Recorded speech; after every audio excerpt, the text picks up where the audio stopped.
Hello, everyone. Welcome to Webinar Wednesday. I'm Dr. Pebbles Turbyville, the CEO of Horses and Humans Research Foundation, and I'm excited to have Laura Peterson.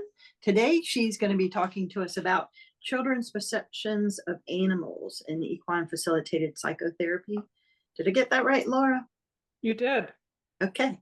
All right. So take it away. I guess you want to introduce yourself, so you give us a little background. I do. It's a little easier if I do it. So as Pebble said, my name is Laura, and I'm going to just start scrolling through these slides. So the first one that I have asks a basic question: who am I? And every time I see this question, I'm always like, what a profound question, right? But simply put, I have two primary roles. One is as a practitioner. This is my farm. This is Wild Irish Farm. We specialize in working specifically with children and conduct equine assisted play therapy. And I'll talk a little bit more about that. But then my second role, about 5 years ago, I went back to school and started working towards my PhD in social work at Simmons. And so as a result, I'm kind of split. I'm a practitioner researcher, as they say. And these days, my research influences my practice, and my practice influences my research. But I want to talk a little bit more deeply about what that all means, and also root this in kind of my positionality, if you will. I practice from a child-centered perspective. It is based upon Carl Rogers' theory of client-centered, the therapeutic alliance, which is based upon a therapeutic alliance rooted in empathy, authenticity, and unconditional positive regard. And we'll talk a little bit more about what that means. But given that I work in non-directive play therapy, Virginia Axeline, who is a student of Carl Rogers, identified 8 principles that need to be present for that. And going through these really kind of helps to describe what Wild Irish Farm does and who we are. The first and foremost is that there's a relationship between the provider and the child. And this was central to both Axeline's theory and Rogers as well. And the second is that the child is accepted for who or she is. And this focuses in on resistance and also any unattractive feelings that the child may be presenting. That we don't just accept the good feelings, but also bad feelings in who the child is. Third, that we create a space where the child is able to express these feelings. And again, that's also equally very important, that the child is able to express where they're at. And this can include not wanting to be there. And when we see that, we need to express it so that the child can experience that being reflected back to them, which is the fourth principle. As you can see, these kind of start to blur together. And that's important. And for us in the equine world, it's particularly important because it's not just the therapist who reflects these feelings, it's also the horse. And then fifth, that we believe that children are capable of solving their own problems. And again, this means that the child is responsible for resolving any conflicts that occur and finding solutions to their own problems, not the therapist. So we are not necessarily a skill-based program, but rather we encourage and create space for children to explore and find their own solutions. Which brings me to number 6, that we allow the child to lead the way. And for us, this means creating choice. So in our program, I'm sitting in an office in the barn. We have offices so that children have the capacity to choose to hang out in an office. We also have dogs and horses, so that horses are a part of it, but they're not a requirement. The other piece is that we recognize that therapeutic change takes time. Some of our clients have been with us for 12 years. And so because of that, we are able to reduce any pressure around bringing about change. We just let it flow in the pace that it needs to. And then lastly, but not leastly, setting limits. And while we recognize that limits are necessary, particularly when working with children and horses, we only set the limits that are necessary. So then my other role is as a researcher. And so when I first went back to school, I, of course, dove back into the EFP literature, head over heels, and dug into all the things I could find. But about a year ago, one of my professors and I, Dr. Putney, we wanted to conduct a thematic synthesis exploring how children perceive horses. And so I went looking for research that specifically, qualitative research that specifically asked children about their perspectives on horses. And what I found was that there wasn't a lot, that when it comes to child research in EFP and child research in general, most of the research asks providers and parents about how children are benefiting from interventions. They don't ask children directly. The few studies that we did find all shared a sociology of childhood paradigm. And I'm going to have to move you guys for a second. But inside, and the sociology of childhood paradigm really nicely matches the client-centered work that I do. It focuses on the idea that children are capable and actively involved in making meaning of their social environment.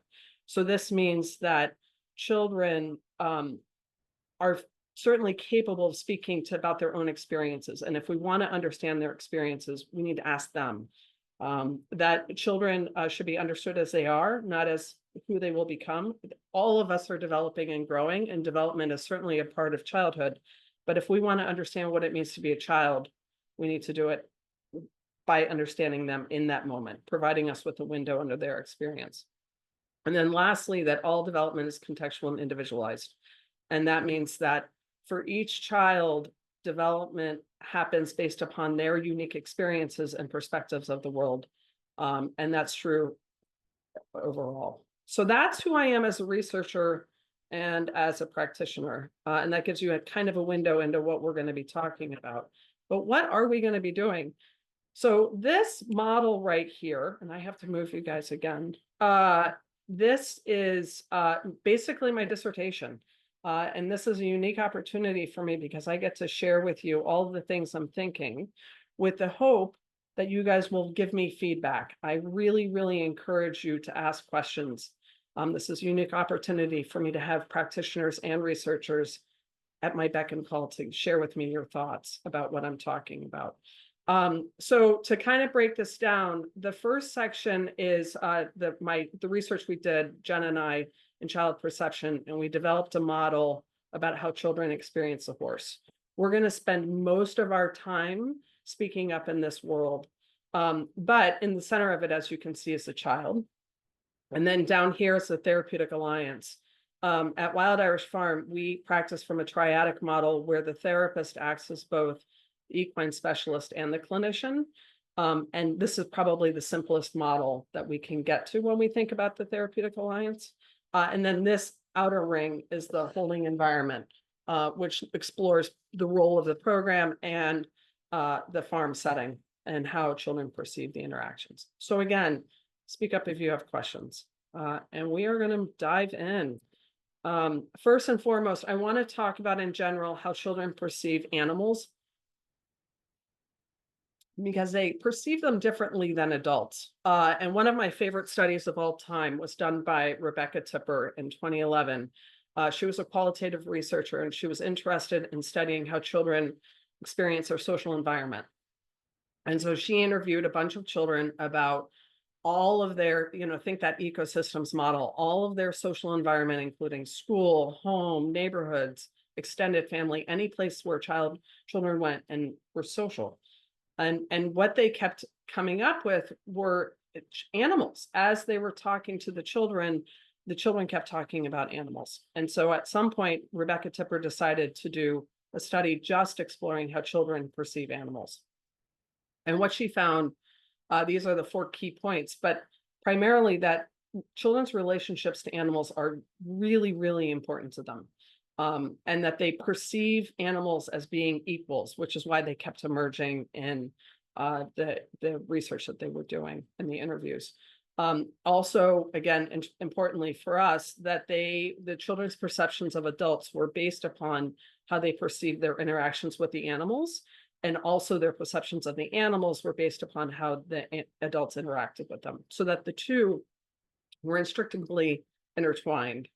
And then lastly, that animals really, really influence the child's experience of social encounters.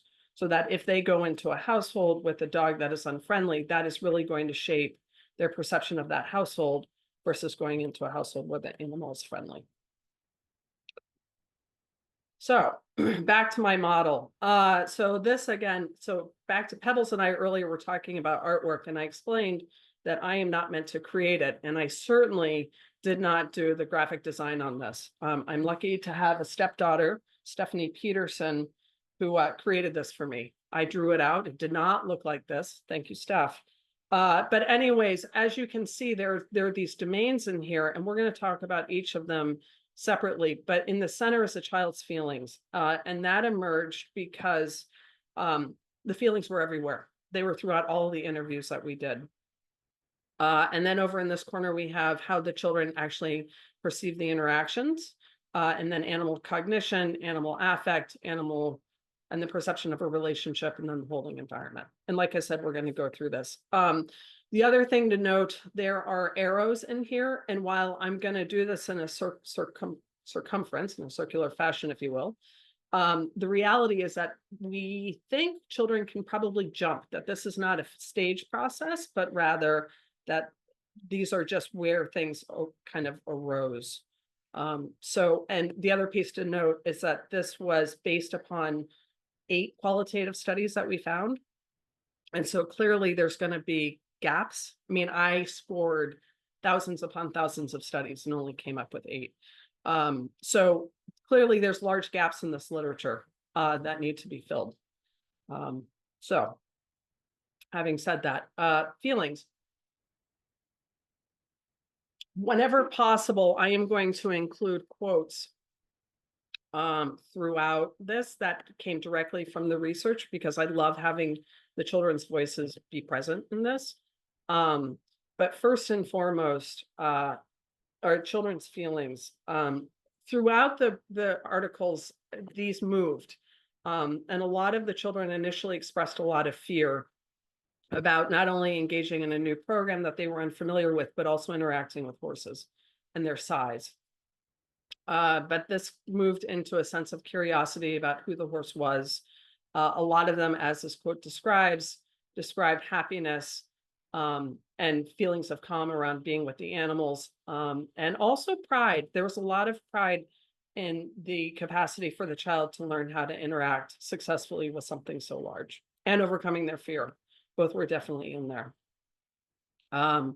So now we're going to move into this concept of the perception of the interaction. And this is literally how children perceived the activities that they were engaging in while they were hanging out with the horses. And the 2 primary focuses here are the sensory experiences and the communication. And communication is an interesting one. But first and foremost, sensory. So all of the children described the horses and the animals. So we had one study that involved dogs, but most of the children described the animals in positive terms. They were cute, they were fluffy, they were soft, they were warm. But they also talked about touch, and touch is, and I do this every time I talk about touch because I can imagine touching a horse, but touch is such an important bonding process. And that's one of the strengths that we have in our field, is that children are able to touch one of the members of the therapeutic alliance. They can't touch us, but they can touch the animal. And so that sense, that creates a bonding experience, not only for the child, but also for the animal. But for some of the children, it wasn't positive. And I think this is a really, really, really important thing to note, that we believe that EFP is beneficial for all children, but for some, they can't get past the size. And that was certainly true for this kid. There has been some child perception research that has looked at children and animals. Specifically, they have presented pictures to the children, right? And there's a variety of animals. So there's pets, and there's wild animals, there's tigers, and there's lions, and there's dogs, and there's cats. And what has emerged from this research is that children, when they perceive the animal as being friendly, focus on the friendly attributes. But when they focus on the animals being dangerous, they focus on the attributes that can cause harm. So things like fangs and claws and those sorts of things. So clearly for this child, the size was something she just couldn't get over. And because of that, she was afraid, and the eyes being red only confirmed that this horse was dangerous. And by the way, another interesting thing, when I was doing this, when I was preparing for this, I asked some of my kids to draw a scary horse just because I was curious. What does a scary horse look like that a child draws? We couldn't do it. It just wasn't possible, and I think part of that is because we all come from this perspective, and so drawing from this was really tough. But anyways, onto the communication piece. So communication happened one of two ways. One is a one-way communication, and this was primarily verbal. And typically, I don't know, I certainly haven't found research that has confirmed this, but I think this is a developmental piece that when children are younger, they focus more on a one-way communication with the animal, and that's primarily verbal. And these kids described talking to the horses about things like video games or some of their deeper, darkest secrets, or how they were feeling that day, or whatever it was that they chose to talk about. But it was always verbal, and they didn't really care if the horse spoke back to them. It was more about believing that the horse could hold their secrets and keep them safe, and believing that the animal listened. But bidirectional communication wasn't in there. In order to get to bidirectional communication, we needed for the horse to be able to respond back, and that happened non-verbally. And so this looked more like kind of like what this quote is saying, that the child was beginning to pay attention to how the horse was expressing their own self, and making sure that through their communication that the horse understood what they were saying. And oftentimes this is physical. There's research that's been done by Whipper and Brandt and a whole chunk of other folks who have looked at nonverbal communication between humans and equines. And the few things that have emerged is one, that this communication is physical, it's based on touch. Secondly, it develops over time.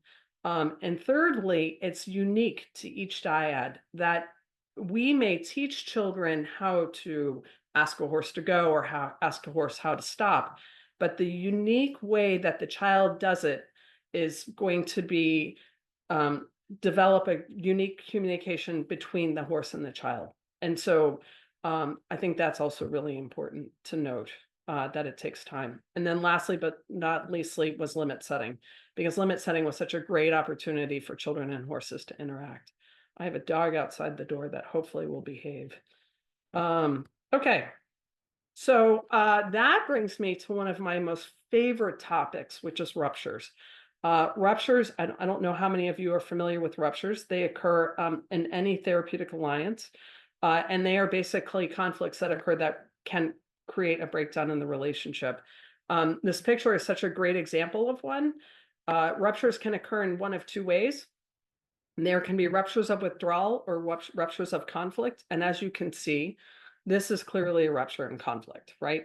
The horse, for whatever reason, has caused his rider to fall in front of him. More than likely, the horse put his head down and the rider went tumbling. But that is, here's where we ended up. And clearly it's not a super crisis because somebody paused long enough to take a picture. What else do I want to say about it? These ruptures can be triggered by miscommunication, and that miscommunication can happen between the horse or the rider. And that the other piece about ruptures is that they provide an opportunity to strengthen the relationship. So I'm going to walk and talk for a second because I have a dog who's about to get really upset. So the other thing to know about ruptures, going back to what we were saying about feelings, is that, come on in, a rupture like this can cause the client a lot of feelings, and how the client feels about this can play a big role in how they're going to perceive the relationship. So going back to those initial two pictures of the horse being fluffy or the horse being angry, this client can come off the horse laughing, the client can come off the horse angry, the client can come off the horse very sad or upset. We're not going to know how the client feels until the client lands on the ground. And then secondly, we need to ask the client their own perception of it. And when we do that, it's really dependent on the level of affect, but how they come off and how they perceive this interaction is going to play a really big role in how we repair the rupture that occurs. And the only way to know that is to ask them. So that is where we are. Is there a Mm. question? There is a question in the chat from Jane, and she said, was there a predominant diagnosis of the children in the research or in the children that you personally work with? That's a great question. In terms of the kids that I work with, I would say the most predominant diagnosis is anxiety. I think every child everywhere has anxiety. In terms of the work with these kids, no. Some of the studies focused on these were all mostly group-based studies. Most of them came from equine assisted services. So some of them were therapeutic riding, that sort of thing. So they were group-based. One group focused on children with parents who were alcoholic, another focused on children with trauma, another focused on children who were at risk of refusing to go to school. So there were really a myriad of different diagnoses involved in this. Okay, on to the next. So our Actually, next thing, I'm sorry, actually, we have one more question in the chat, and that says from Marcy, wonder about the assumption that, quote, the horse has caused the child to come off. It says maybe the child caused the fall. Marcy, very, very astute. Hang on, let me see if I can come back to it. I can. So we're going to talk about that later. So ruptures can definitely be bidirectional. And when we get into equine affect, we're going to actually talk about child-directed ruptures because 100% that can happen. And that is, I think, part of the question inside here. And we only have this frame of reference. We don't know exactly whether it was directed by the child or by the horse. And like I said, we're going to get into that. But you are correct. It can be both ways. Oh, by the way, one other thing to note about this picture, I liked it so much, we're going to see it again a few more times because I really liked it. So don't worry, we're going to come back to that with this very pair. Okay, so on to cognition. And I want to make a note because as I said, we're going to go back to that picture. And I am going to make kind of a distinction here between cognition and affect for the purposes of this presentation.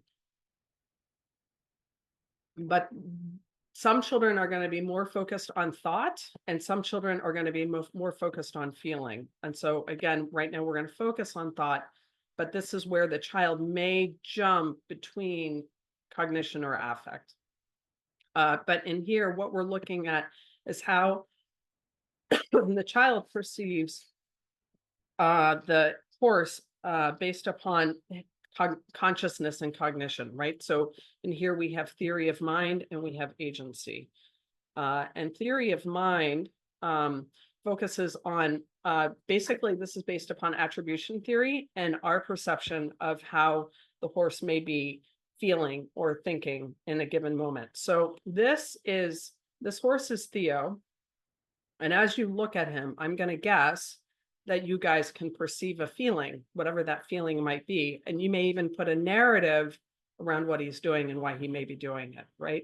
And so the narrative that you create, the affect and the feeling that you present or you experience or perceive is going to be the theory of mind. And why he's doing it is the agency or the reason how he's acting on it. In our research, in our study, we found that children tend to focus on likes and dislikes. So for example, it might be that one horse likes apples and the other horse likes carrots, or that one horse likes to be brushed with a stiff brush and one horse likes to be brushed by a soft brush. Their capacity to recognize these attributes is based upon based upon preference. One of my favorite things to talk to kids about is hay, because I think I every once in a while accidentally eat hay and I don't understand why horses like it. It doesn't taste good. So agency, this is another one. And I grabbed this picture because it so clearly described what this child was talking about. But agency is the capacity of the animal to act of their own free will, typically based upon whatever sensory experience they're experiencing. In this case, flies. And a lot of times in my own practice, I hear a lot about horses stomping. And inevitably, I ask children why horses are stomping, and they'll tell me it's because they're mad. And then, of course, I'll ask the next question, why are they mad? And children will say oftentimes that it's because of something they're doing. And then we have to look around, and sure enough, there are flies. But clearly, flies are a thing. Why? Because we have horses. So that's agency. And then here's another picture. This is Theo again. And the dog here is Smudge. And as you guys look at this question, one of my questions is, how many of you are concerned for Smudge? How many of you are worried that Theo might actually do something to Smudge? And if you are worried about that, where does that come from? And this kind of brings us up with context, right?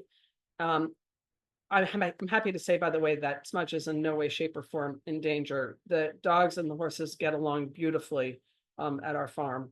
And this other dog behind us here, this is Jack. And for those of you who are wondering what Jack is doing, Jack has a soccer ball, and he is playing with this soccer ball. He likes to push it with his nose, and in this case, he's pulling it back with his front paws. But our perception of what is happening here between Theo and Smudge is based upon whatever stories we've heard about dogs and horses, or whatever we've observed. And that gets into our own previous experiences. And that's certainly true for clients as well, that their previous experience with horses is going to influence their perception of what's happening. And it's also important that the horse is familiar with the provider. That is true, but it's also important that the provider is familiar with the horse. And that it's our capacity to accurately read the nonverbal cues of the horse to keep everybody safe. And in this case, that includes Smudge, right? That I need to know that Theo and Smudge get along, and that this picture is about Theo saying hi to Smudge, not about being ready to attack him. But the other thing too in here, going back to bidirectionality, is that horses can also communicate with us. And this is Gulliver. And as you can see, Gulliver is stepping inside the water trough. Some might say that he's doing it because there's no water in there, which is true. Maybe it's because he's thirsty, or maybe it's because he'd like to wash his tootsies. But either way, Gulliver is clearly communicating something to me, which is that the water trough is broken. It is empty. For my horses, if this doesn't do it, they may also pick up the water trough with their teeth and drop it on the ground, because if the visual cues aren't enough, they'll escalate it to include auditory. And research has been done exploring that, and that is consistent with horses that are accustomed to being attended to. So back to our friendly little child who has tumbled off the horse. And in this case, we are exploring with the child what she thinks the horse is thinking, right? So for those kids, and when they come off, when you first ask what's going to happen, what happened, they may immediately say, well, the horse thought this, or the horse thought that. When you hear thinking things, we know we're moving into cognition. And what we want to understand here is, what was the horse thinking when he did this, and why did the horse do it, right? And while we probably have our own notion of what happened because we saw it and we know the horse, the child's perception of that may be quite different. And so we want to understand that, because ultimately we want to repair the rupture. Before I move on, are there any questions about cognition, or are we good on this front? Nothing in the chat so far. If anybody has anything they wanted to add, certainly go ahead and jump in. I'll keep going. We're moving on to affect. So this starts to get at Carl Rogers and his concepts of non-judgment, acceptance, and empathy, or affect mirroring. And we'll talk a little bit more about that. So first and foremost is affect mirroring. And I was looking for a picture of a horse that was looking in the mirror, and it turns out I had one. This is Frodo. He is our newest member. And he clearly in this picture was quite happy looking at himself.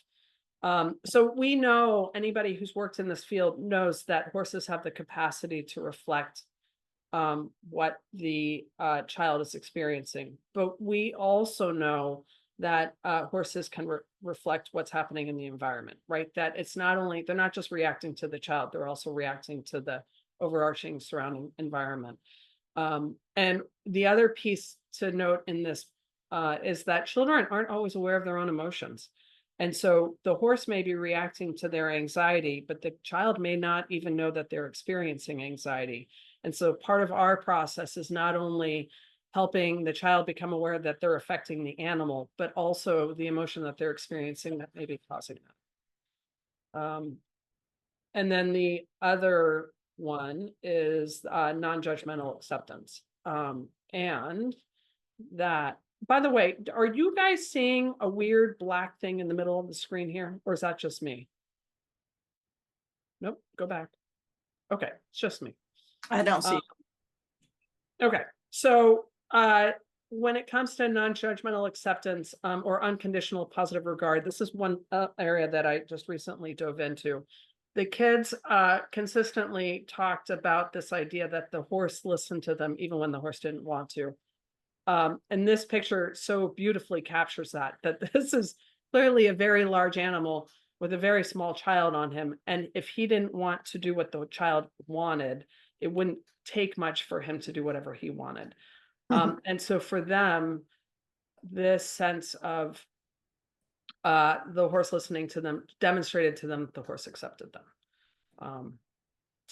But there's another side in here too, which when I was working on this with and I'm going to move on to the next slide. When I was working on this for my dissertation, there's a question of non-judgment, because I would argue that horses are quite conditional, not unconditional, that when we interact with them in ways that they prefer, the horse is willing to demonstrate all of the attributes that Carl Rogers talked about. They can be empathic, they can be accepting, they can do all the things, but it's only in the context of us being able to interact with them in their own way. And going back to that idea of client-initiated ruptures, here we go, right? That if we as providers aren't careful about how we match clients, and if we're not careful about making sure that the clients know how the horse wants to interact with them, then we may end up in places where the client does indeed initiate a rupture. And if that happens consistently over and over and over again, we can end up in a position where the horse mistrusts that child. And what we know about horses is that they remember us, and they, over time, they can remember how we interact with them. So if we don't address this, we can indeed end up here. And now I'm going to come back here. So in this realm, we're still talking about, oh, I love this pony. But we're now at this point, we're talking about feelings. And this is where we really want to know how the child believes the horse feels about them. And again, this is one of those places where the child can perceive the horse as being that really scary horse with the big red eyes, or the horse can be their best friend who they just happen to have a conflict. And how we respond to that is dependent upon how they answer. Are there any other questions, or are we ready to move on? I think we're good to move on. Great. So now we're moving into the perception of relationship. And one of the things I want to say about this is that, as I was saying about cognition and affect, the same thing is true for the relationship. That some of the children in these studies, I clearly identified that they perceived a relationship, and others did not. And some of that may be because of the studies themselves. Some of these studies were focused on outcomes and demonstrating that the interventions were effective, and others were focused on mechanisms. And those studies that were focused on mechanisms were more likely to highlight the child's perception of a relationship. But first and foremost, in order for a relationship to exist, the child has to believe that the animal or the horse actually recognizes them. In order for a relationship, there has to be some recognition between them. And one of the things that also has emerged from my research is that children who participate in these interventions only interact with the horse for about an hour a week. And the horses are busy working with lots of other clients. So the direct contact that child and horse have is so very limited compared to what happens in non-therapeutic settings. But despite the short time, some of these kids really did recognize that the horses recognized them. And particularly for kids who had been participating in these interventions over long periods of time. So that is the first stage in recognizing a relationship. And then the second, of course, is then going the other direction and having the child really develop a close relationship with the horse. And for us at Wild Irish Farm, because choice is such an element, some of our children choose to stay with one horse, and some children will bounce from horse to horse to horse. And those children that bounce are going to have less of a relationship than children who stay with the same horse. Yeah, so there's that.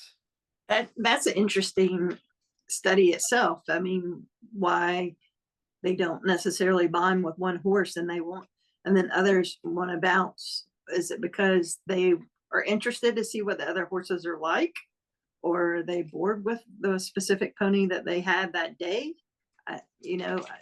That is intriguing. Yeah, well, yes. And let's see where I'm headed next. Oh, we're not going to go there yet. So yes, and it also goes to the triadic alliance, which we're going to get to.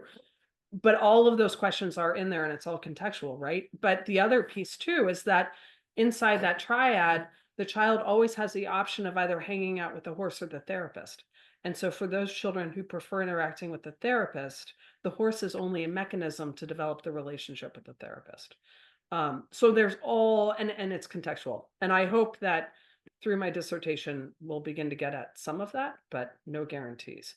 More research needs to be done in this area for sure. So anyways, back to my really, my other study. So these are questions that you can ask. A lot of these questions are really geared towards my dissertation, but I have started asking my kids some of these questions because I want to know how they land. And they have been really, really fun.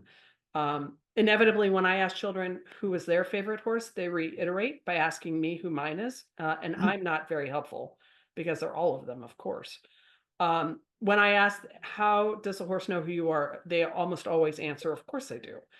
And does he like you? That question is mixed.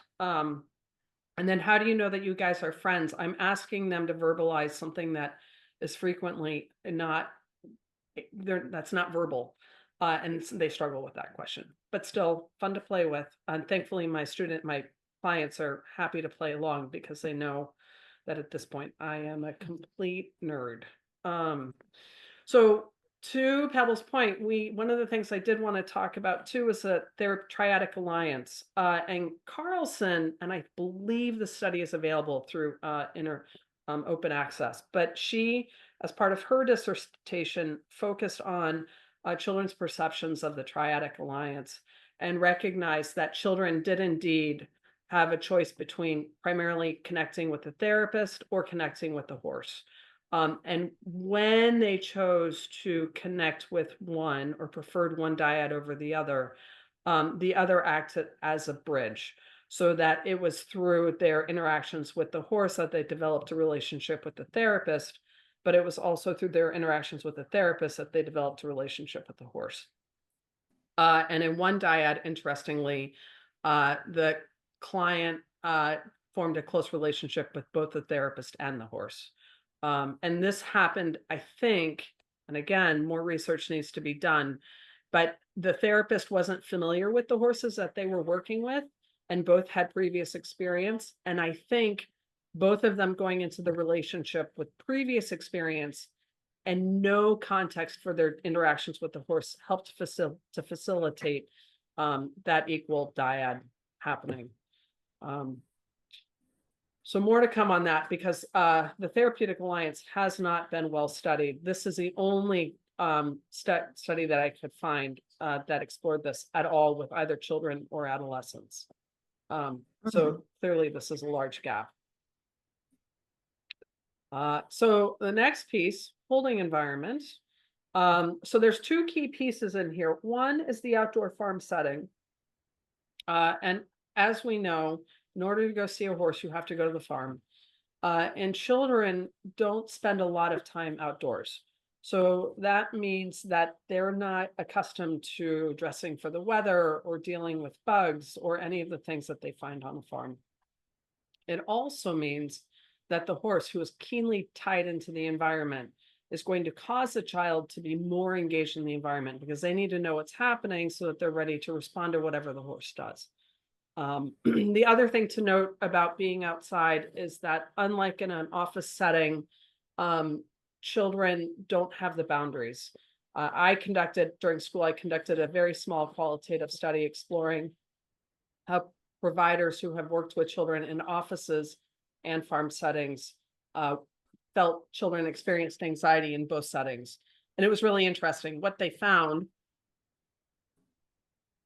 or what I found, is that managing anxiety in an office setting requires that the therapist be very careful because the child will respond.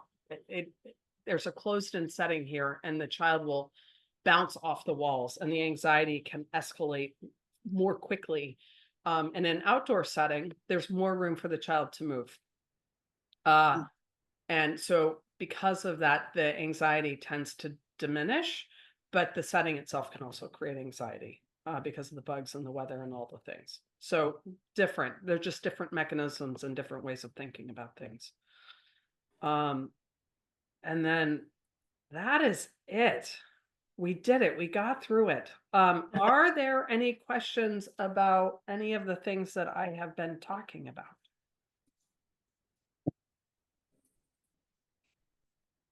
If anybody wants to speak, if you want to, I'm fine with that too. Just as long as we don't have a bunch going at the same time. But if you want to raise your hand or something. I threw a lot of stuff out there. And maybe they're digesting it. There was a lot. We don't have anything else in the chat so far. Oh. All right.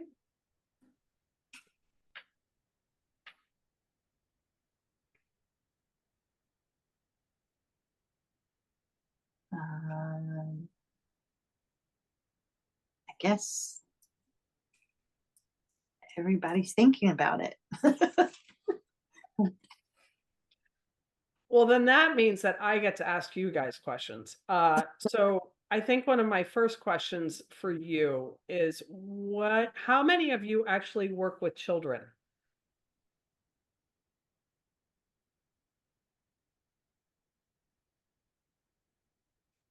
I was about to say, I don't know if y'all want to raise your hand. Yeah, whatever you want to do. Everybody had the camera off. Yeah. Amy said that she's an OT working with children. Okay. Marcy's hand went up.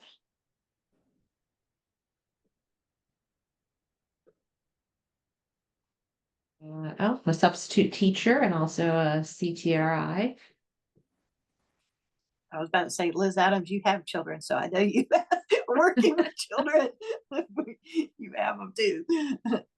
And for those of you guys who do work with children, how many of the things that I talked about resonated for you? Like, were there things in here that you're like, yeah, duh, of course?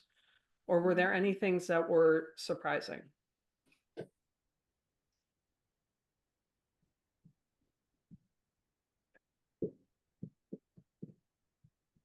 I don't think a lot was surprising to me, but I think, as you said, Laura, I think a lot just demonstrates the need for future research because, we kind of come away with more questions and ideas, but there's not the research to back it up fully yet or to, kind of prove it one way or the other. So. Yeah, and I think that's what I found and was surprised the most about. I think conducting research with children can be challenging. Because getting these studies through IRB can be challenging. Two, accessing children can be challenging because of getting through gatekeepers. For my own dissertation, I'm going to do it here for those reasons. And then developing a relationship with the child. But I'm hoping that what this demonstrates is that doing that is so incredibly important. If we want to understand how children benefit from these interventions, then we have to get children's input in it. It's the only way to do it. Jane put a question in the chat, or I guess she's looking for any tips on pursuing research as a practitioner. If anybody wants to do this research, let me know.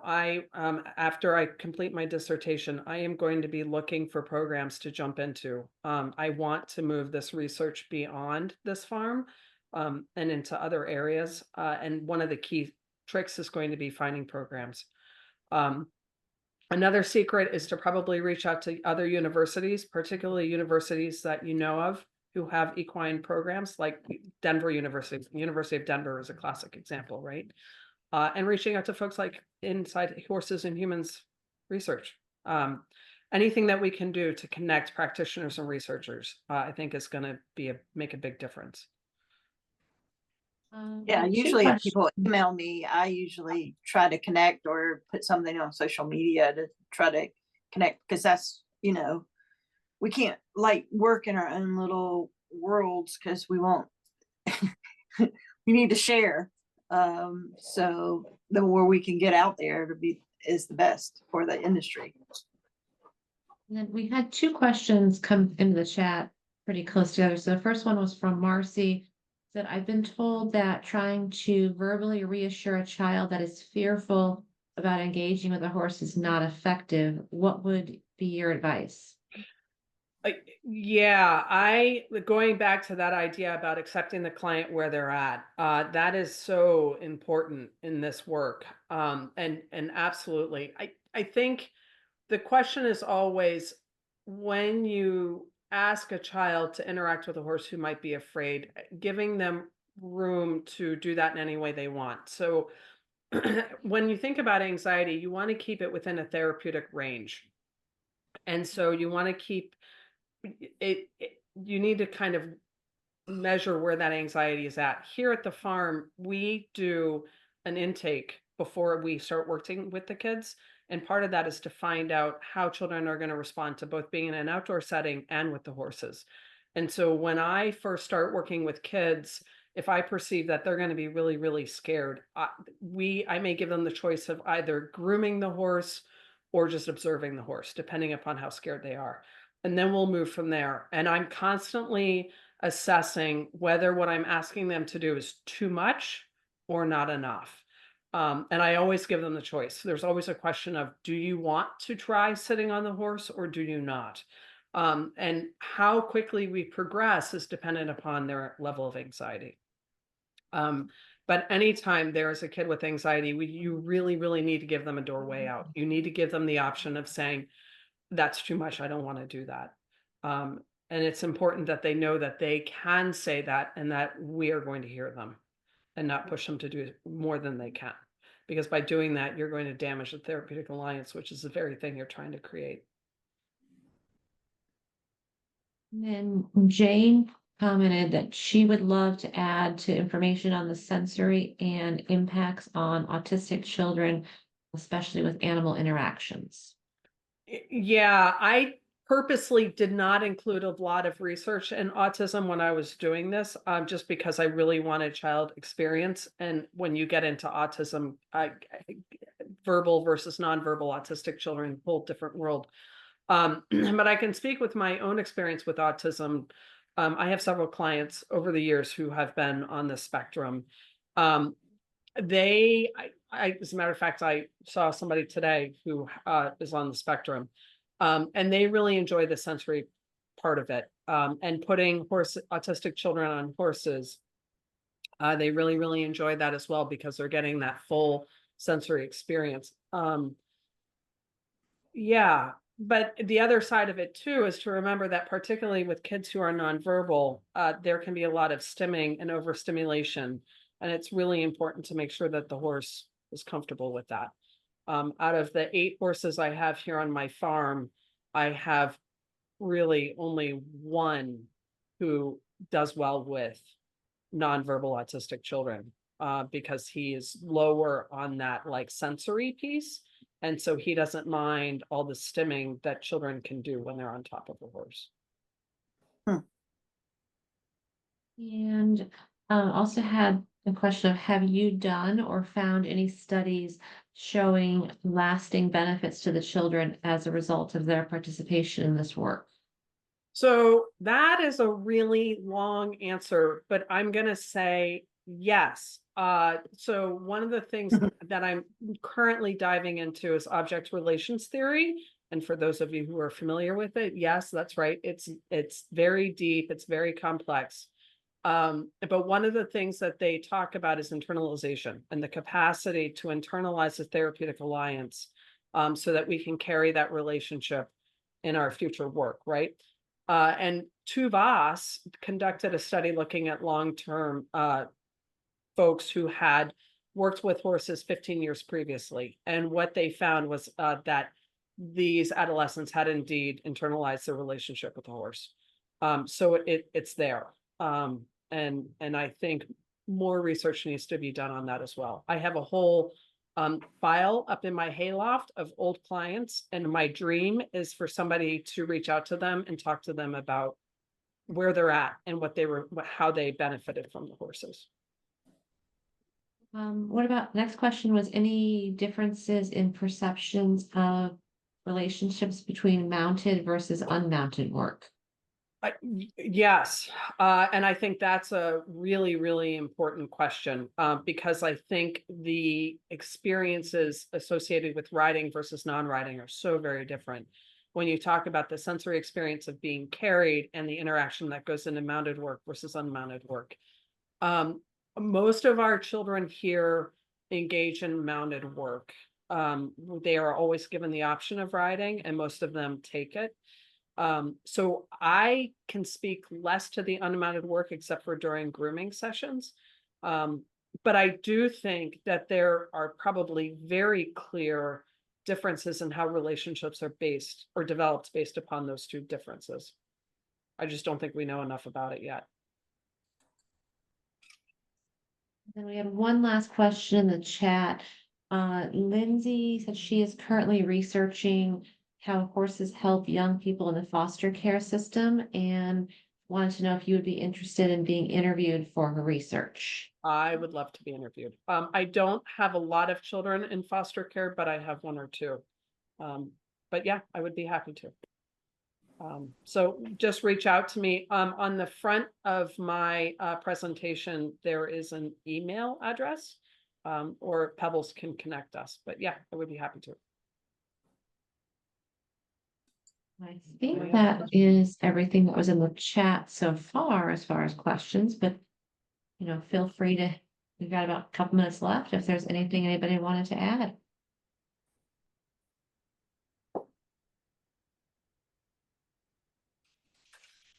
It's all very interesting and thought-provoking, and I was thinking about when you first started in the opening about how children, their relationship with animals, and some of it's from their parents. And I think part of, like, I was reflecting on my, like, I've always loved animals. So I think part of it's mainly because I had older sisters. But I don't even know sometimes if they weren't there, I still loved animals. I mean, I think sometimes that's innate in some ways. I don't know. Yeah, no, I 100% agree. And I didn't include any of the thinking that I've done around parents, but there's a whole nother conceptual model I have that includes the alliance, that includes parents, because parents are so pivotally important to this work. The only way children get to these programs is for parents to refer them, to drive them, to pay for them. And parents and children spend an awful lot of time, particularly my clients, talking about what they're doing at the farm at home, and how the parents talk about the work plays a big role in how children perceive this. And Pebbles, to your point, oftentimes my clients, the parents have had previous experience with horses. And I'm sure that's probably true across the board, that the parents recognize the importance of interacting with horses and want their children to have that experience. Or you could have the opposite with Mhm. those who've been to a horrible trail ride program and the horse took off with them, and then they're like scaring their own kid about horses. Yep, you got it. You Yeah. got it. And that's a whole nother range of studies, right? Is Yeah. that piece. I mean, I can spend an entire career diving into that model. Yeah. There's so much work in there, That's what I was thinking. which gets me kind of excited. Yeah. But then you also have to think, okay, well, this would be interesting, but what do you do with the results? you know, what Well, is, and I think that's a great question as well, right? Like that idea of research practice divide, right? Like where do we go with it? And it's hopefully through talks like this that we begin to talk about like, well, what does that mean? yeah, I think there is so much focus on outcome-based research. But in order to really understand the outcomes, we also have to understand the mechanisms. it's true. And I don't think we do enough of that right now. Yeah. Does anybody else have any questions?